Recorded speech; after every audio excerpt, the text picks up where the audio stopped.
Yung taong gustong-gusto mo nang kalimutan.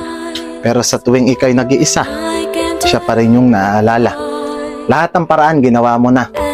Pinilit mong tiisin yung hayop na yan. Ilang beses mo nang binalak.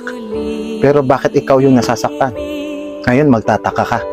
Sa dami ng tao nagkakagusto sa'yo, bakit hindi ka interesado? At ang tingin mo sa sarili mo, siya lang yung taong para sa'yo. Malalagpasan mo lang siya, pero hindi mo na siya makakalimutan.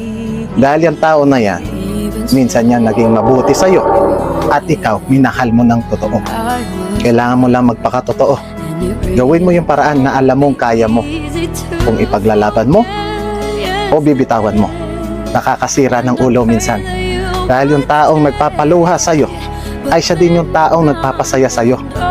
Yan yung pagmamahalan na kayong dalawa lang ang nakakaalam